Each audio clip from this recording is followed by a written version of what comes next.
প্রযুক্তির update YouTube চ্যানেলের পক্ষ থেকে ভিউয়ার্স আপনাকে স্বাগত। আজকের ভিডিওটি হচ্ছে মাদ্রাসা বোর্ডের অধীনে যারা অষ্টম শ্রেণীতে বৃত্তি পরীক্ষা দিবেন তাদের। ভিউয়ার্স, অষ্টম শ্রেণীর বৃত্তি পরীক্ষা 2025 সালের ডিসেম্বরে অনুষ্ঠিত হওয়ার কথা থাকলেও এর তারিখটি কিন্তু নির্দিষ্ট ছিল না। সাম্প্রতিক সময়ে মাদ্রাসা শিক্ষা বোর্ড একটি আপডেট প্রকাশ করেছেন, যেখানে তারা বলে দিয়েছে যে ডিসেম্বরের কত তারিখে বৃত্তি পরীক্ষাটা অনুষ্ঠিত হবে। চলুন ভিউয়ার্স, আমরা সেই আপডেটটি দেখে নিই বৃত্তি পরীক্ষাটা কত তারিখে অনুষ্ঠিত হবে। মূল ভিডিওতে যাওয়ার আগে একটা রিকোয়েস্ট ভিউয়ার্স, আমার এই ইউটিউব চ্যানেলের মধ্যে শিক্ষা সংক্রান্ত এবং অষ্টম শ্রেণী বৃত্তি পরীক্ষা সংক্রান্ত তথ্যগুলো আপডেট করা হয়। আপনারা পরবর্তী ভিডিওটি দেখার জন্য চ্যানেলটা সাবস্ক্রাইব করে রাখবেন এবং অন্যকে দেখার জন্য একটা লাইক দিবেন। ধন্যবাদ ভিউয়ার্স।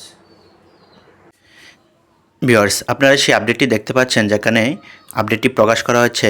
আমি একটু পড়ছি। মাদ্রাসাগুলোর দাখিল অষ্টম শ্রেণী বৃত্তি পরীক্ষার নির্দিষ্ট একটি তারিখ ঘোষণা করা হয়েছে। মাদ্রাসা শিক্ষা বোর্ডের অনুমোদিত মাদ্রাসা দাখিল অষ্টম শ্রেণীর বৃত্তি পরীক্ষা চলতি বছরের ডিসেম্বরে অনুষ্ঠিত হবে, অর্থাৎ 2025 সালে ডিসেম্বরে অনুষ্ঠিত হবে। এর সম্ভাব্য তারিখ হচ্ছে 21, 22, 23, 24, 28 এবং 29 ডিসেম্বর, অর্থাৎ 2025 সালের 28 এবং 29 ডিসেম্বর সর্বশেষ পরীক্ষাগুলো অনুষ্ঠিত হবে।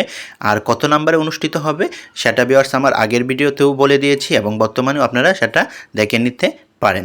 100 নম্বর করে মোট 600 নম্বর অনুষ্ঠিত হবে এবং প্রতিটা সাবজেক্টও আমি আমার আগের ভিডিওতে বলে দিয়েছি এবং এখানেও তারা দিয়ে দিয়েছে, আমিও বলে দিয়েছি, আপনারা সেটা দেখতে পারেন। তাহলে ভিউয়ার্স, আমাদের মূল বিষয়টা হচ্ছে ডিসেম্বরের কত তারিখে বৃত্তি পরীক্ষাটা হবে। আপনারা অবশ্যই দেখতে পাচ্ছেন। আপনার ইচ্ছা করলে একটু ভিডিওটা স্লো করে দেখতে পারেন। ধন্যবাদ ভিউয়ার্স ভিডিওটা দেখা।